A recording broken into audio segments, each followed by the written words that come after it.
Salut à tous, salut à toutes, j'espère que vous allez bien. Avant de commencer la vidéo, je voulais juste vous dire que ce que vous voyez en vidéo, c'est pas vraiment la réalité. C'est-à-dire que vous me voyez toujours super calme et tout ça, alors que dès que la caméra est éteinte ou des trucs comme ça, je discute et tout ça, je pète des câbles et voilà, je suis un être humain normal. Donc voilà, je me suis dit que c'était peut-être pas une bonne idée de vous garder des... comment on appelle ça, des rushs où je suis super calme, parce que c'est pas du tout le cas. Suite à la vidéo que j'avais faite il y a quelques jours sur si vous aviez des préjugés sur la sexualité féminine ou pas, les questions qu'on m'avait demandé sur le squirt féminin, si vous l'avez pas vu, je devrais vous la mettre là. J'ai demandé sur Instagram, parce que ça fait un moment que je suis pas allée sur le site, parce que entre la modération ou des fois je m'en prends des vertes ou des pas mûres, mais pour rien, parce que vraiment t'as des personnes qui honnêtement me font chier parce qu'elles ne savent pas juste respecter les règles qui sont en soi pas folles, tu vois. Si t'es sur le site, normalement t'es censé savoir que tu ne cites pas de contenu pornographique tel qu'il soit ou érotique, ou tu ne fais pas d'allusion, tu ne fais pas de description de ce genre de truc, parce que ça, tout simplement, ça incite les gens à les regarder, alors que c'est vraiment pas le moment et le site n'est pas fait pour ça. Du coup, j'ai pas voulu demander sur le site si ils pensaient quelque chose de particulier avec le fait de faire le premier pas ou pas, le fait de draguer ou pas. Je préférais poser ça sur Instagram parce que déjà, je pense que la plupart des gens qui me suivent là-dessus sont beaucoup moins stressés, beaucoup moins prêts à sauter sur n'importe quelle occasion pour te faire chier en fait. Donc j'ai trouvé que ça avait plus de sens de le faire là plutôt qu'ailleurs. Du coup, je leur ai demandé 5 choses, tous autour de la drague, autour du premier pas, etc., pour avoir leur avis là-dessus, parce que je trouvais que c'était un sujet qui pouvait toucher absolument tout le monde, pas forcément les addicts à la pornographie ou des trucs comme ça, mais tout simplement les gens qui peuvent être timides dans la vie réelle, ou bien qui ont peur du rejet, ou des trucs comme ça. Je voulais vraiment, on va dire, donner mon avis là-dessus, parce que j'ai été dans ce cas-là. J'ai été une personne extrêmement introvertie en grandissant, jusqu'à ce que je fasse le nofap, tout simplement. Et j'ai l'impression de m'être beaucoup plus extravertie, je sais pas si je peux dire ça comme ça, mais toutes les socialisations que j'ai en dehors de mon propre chez moi, tout ça, ma famille, mes potes, les gens dans la rue qui me demandent quelque chose, peu importe ce que c'est, j'ai l'impression que ça se passe un peu mieux. Et vraiment, je suis vraiment à l'aise. Donc, en fait, déjà, je voudrais vous dire... Ne le soyez pas. Si vous avez envie d'aborder quelqu'un pour lui poser une question, pour, je sais pas, parce que vous avez envie de la draguer ou des trucs, et que vous n'osez pas, déjà dites-vous un truc, si tu le fais pas, est-ce que tu auras une autre occasion de le faire? Est-ce que cette personne-là, tu la reverras? T'as aucune certitude. Donc déjà, si tu veux pas te dire après coup... J'aurais bien aimé savoir ce qui aurait pu être si j'avais osé ou des trucs comme ça. Si ça se trouve, la meuf ou le mec... il est intéressé par toi, ou alors il t'a remarqué ou des trucs comme ça, et il aussi, il est timide, donc tu peux pas savoir en fait si tu le fais pas. Bon, bien entendu, il y a des cas où il faut vraiment pas le faire parce qu'ils sont en couple et ça se voit, quoi. Je veux dire, tu ne vas pas courtiser quelqu'un qui est en couple, je pense que tout le monde le sait, tout le monde est d'accord avec ça. Donc, à partir de là, j'ai demandé, est-ce que vous faites le premier pas? À cette question, il y a à peu près une dizaine de personnes qui ont répondu à chaque fois, donc je vous dis ça comme ça. Sur toutes les personnes qui ont répondu, il y a 75% de personnes, garçons et filles, qui disent que oui. Ce que je trouve franchement énorme, parce que tu peux pas faire autre chose que socialiser en fait. T'as énormément de choses pour socialiser, que ce soit quand tu sors, quand tu vas faire des fêtes quand tu vas faire des fêtes hors période de confinement, bien entendu, même par internet, ou alors par amis d'amis, par rencontres interposées. Enfin, t'as énormément de chances de rencontrer des gens. Et je trouve ça bête en fait de les perdre, surtout si vous avez eu un gros coup de cœur sur la personne, sachant que il aurait pu se passer quelque chose, tu vois. Après, je vous dis pas de vous forcer, parce que forcer, c'est l'ennemi du bien, quoi. Tu vas plus faire chier la personne qu'autre chose. Mais je trouve que c'est bien de faire le premier pas, parce que au moins, tu vas pas ruminer pendant je sais pas combien de temps en te disant ouais, je sais pas trop, tu vois, je regrette un peu, tu vois. Les regrets, de toute façon... Non, on n'en veut pas ici. Je sais pas si c'est encore quelque chose de nos jours, puisqu'on est en 2020. Moi, personnellement, ça fait 2 ans et demi que je suis avec mon copain. Ça fait 2 ans et demi aussi qu'on vit ensemble. Et ça s'est toujours bien passé. Mais avant de sortir avec mon copain, donc pendant que j'étais célibataire, pendant que j'allais draguer, ou alors j'essayais de faire en sorte qu'il y ait quelque chose qui se passe, tu vois, avec les personnes qui m'intéressent, on m'a souvent dit en grandissant que les filles, ça ne faisait pas le premier pas. Ça ne se faisait pas, c'était aux garçons de le faire.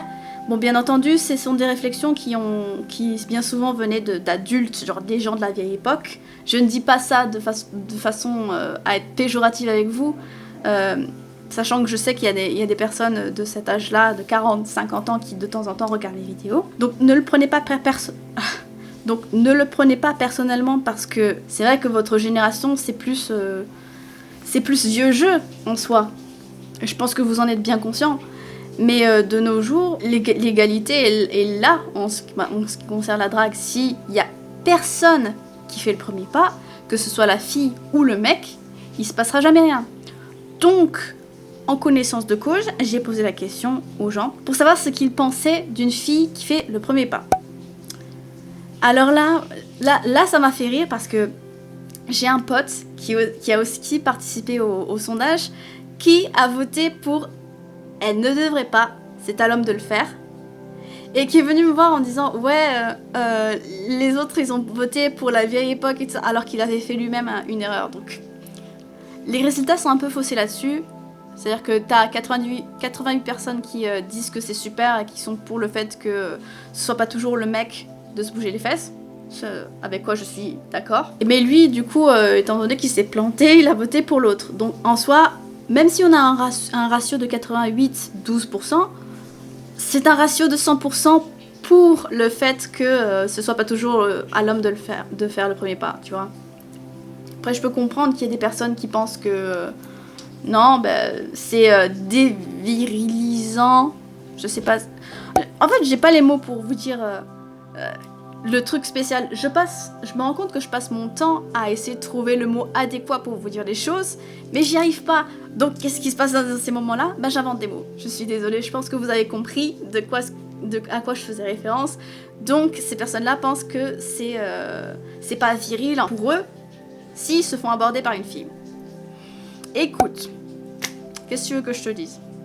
Pour moi, en fait, ces personnes-là sont juste en train de foutre une belle occasion de vivre quelque chose avec quelqu'un, quoi. Juste parce qu'ils sont dans leur propre idée de oui, mais c'est le mec de le faire. Mais si ça se trouve, en fait, la meuf, tu l'as même pas remarqué, tu savais même pas qu'elle était là, tu l'as même pas vue, en fait, et si la meuf te plaît un petit peu et que tu dis ouais, c'est pas viril, donc du coup, tu vas lui dire non, c'est con comme réaction, tu vois ?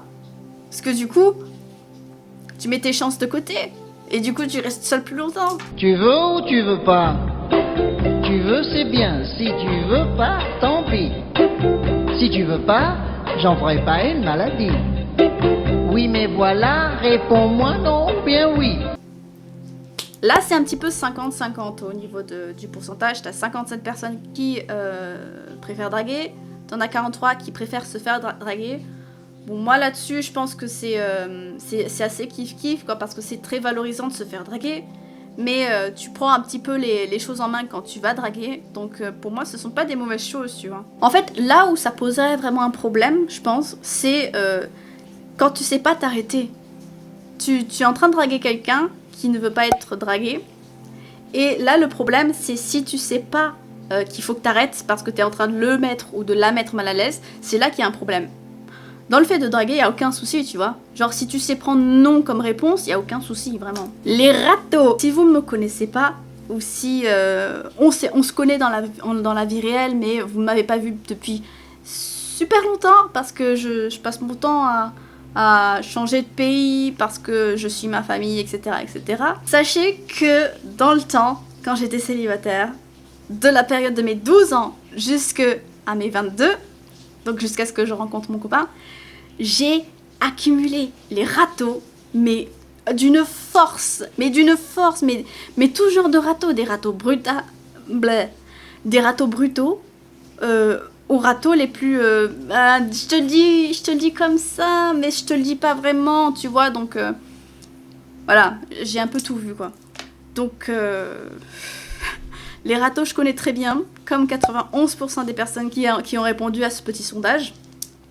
Et je voulais vous raconter un truc pour vous faire un petit peu décomplexer sur le fait de se prendre des râteaux, parce qu'en soi, c'est pas vraiment une mauvaise chose, c'est que, bon, tu t'es pris un nom, mais bon, c'est pas comme s'il y avait 7 milliards de personnes sur la Terre, et personne pour t'aimer, tu vois ce que je veux dire. Tu trouveras forcément la personne qui sera attirée par toi, et ce sera réciproque, et vous aurez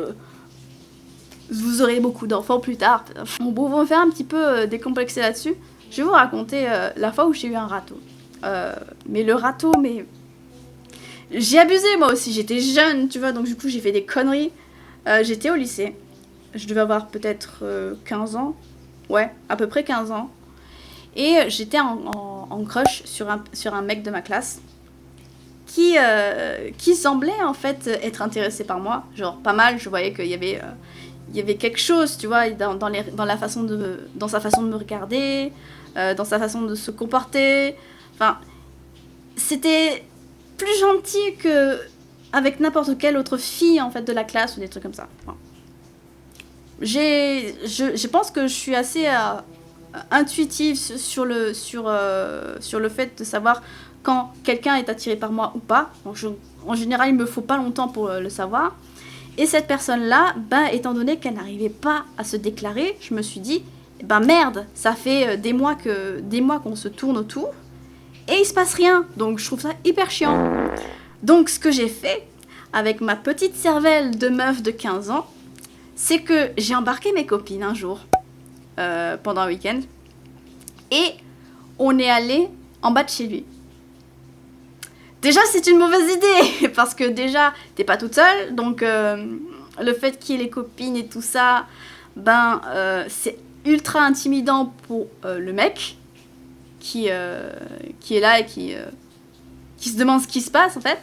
Mais c'est pas le plus drôle, c'est pas le plus con, parce que on a sonné chez lui pour qu'il descende, parce que je voulais lui donner une lettre que j'avais rédigée à l'époque. Et il est jamais descendu. Pire, en fait, je crois que c'était sa mère qui a répondu à l'interphone. Et elle a dit qu'elle lui passait le message, sauf que le mec n'est jamais descendu. On est resté genre 10 minutes, un quart d'heure devant chez lui. Juste pour qu'il se passe rien. On savait qu'il était là, parce qu'elle avait dit qu'elle était là, tu vois. Donc, et le lendemain, à l'école, donc au lycée, c'était un peu awkward, tu vois. On sait pas trop... Moi, je me faisais un peu petite, tu vois, parce que je me suis dit, ouais, c'était peut-être une connerie, tu vois, mais sur le coup, j'avais pas regretté de l'avoir fait, parce que au moins j'étais fixée, tu vois, et au final, il s'est avéré que le mec en question sortait avec une fille de la classe, sauf que c'était pas officiel, tu vois. Personne ne savait que officiellement ils étaient ensemble. Donc, moi, j'étais là, lui, il était là.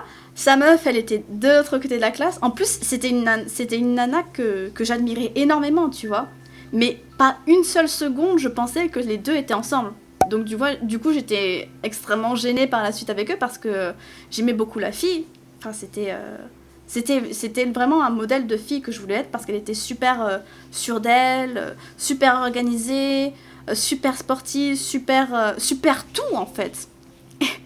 Et voilà, enfin, du coup, j'ai pas compris l'attitude du mec qui voulait absolument me montrer qu'il était intéressé alors que, il avait sa copine. Enfin, je trouve ça extrêmement chelou, extrêmement irrespectueux maintenant que je suis plus âgée avec ça. Ça ne c'est pas français, mais je m'en fous. Mais donc, pour vous dire que ça pour moi, c'est le râteau le plus gros qu'on m'ait jamais mis, tout simplement. Parce que les autres râteaux que j'ai eus, c'était quand on était que deux, et puis c'était vite expédié, mais c'était pas méchant ni quoi que ce soit. Si peut-être qu'il y a une fois, il y a un mec qui m'a dit que en fait j'étais pas son style parce qu'il préférait les grandes blondes et que moi je suis petite et et à l'époque j'étais un petit peu rondelette de partout, quoi. Donc écoute, la jeunesse. Donc vous en faites pas, ne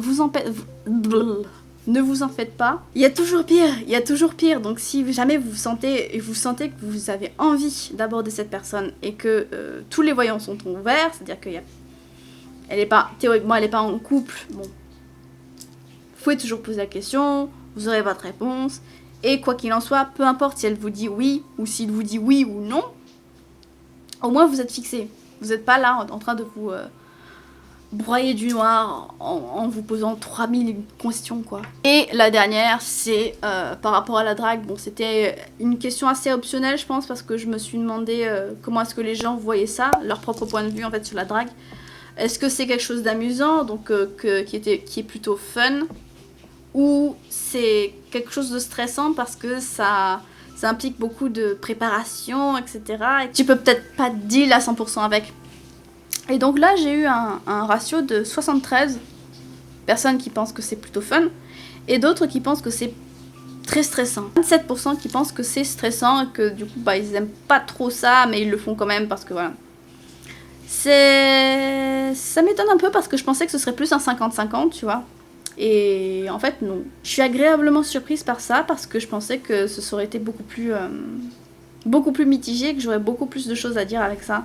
Mais vraiment, en ce qui concerne les râteaux, franchement, il y a pire dans la vie. Si vous vous arrêtez au premier râteau, il y a beaucoup de choses que vous n'arriverez probablement pas à gérer. Parce que le rejet, on est tous liés à ça à un moment X ou Y de notre vie, tout au long de la vie, même dans le domaine professionnel, même quand t'es vieux ou des trucs comme ça. Il y a forcément quelqu'un qui va vous dire non. C'est pas la fin du monde, vous voyez ce que je veux dire. Vous ne laissez pas abattre par ça, c'est pas parce que vous êtes quelqu'un de foncièrement mauvais ou quoi que ce soit, c'est juste que c'est un concours de circonstances, tout simplement. Si vous voyez qu'il n'y a vraiment pas moyen, ben tant pis. Hein.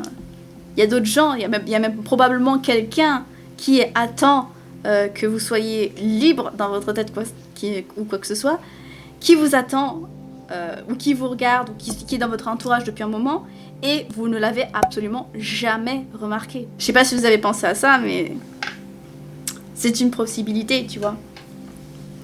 Voilà, je voulais faire ça parce que c'était amusant, parce que je voulais un petit peu vous faire déstresser vis-à-vis de ça. Et franchement, profitez de votre jeunesse, ne faites pas de bêtises pour autant, quoi. Et même si vous avez peur de ça et que vous avez 30 ans, 40 ans, franchement, il y a pire. Il y a vraiment pire. Je vous dis ça comme ça parce que je sais pas combien de râteaux j'ai eu dans ma vie, genre. Je pourrais pas vous dire, je pourrais pas les compter tellement j'en ai eu, quoi. Et pour les filles qui n'osent pas, bah franchement, je pense qu'il y aura beaucoup plus de chances que vous tombiez sur quelqu'un qui apprécie votre courage ou qui apprécie le fait de ne pas avoir à faire tout seul pour qu'il y ait quelque chose qui se passe, que quelqu'un qui vous dise « Ah ben non, je veux pas parce que les filles ça fait pas ça ». Déjà, s'il y a quelqu'un qui vous dit ça, c'est un gros Voilà, bref, j'espère que ça vous aura plu, que ça vous aura peut-être un peu diverti ou des trucs comme ça. Si vous ne me suivez pas sur Instagram, j'y mets souvent des sondages, des questions, je raconte souvent de la merde aussi. Je vous la mets là. Et moi je vous dis à plus dans une prochaine vidéo. Salut!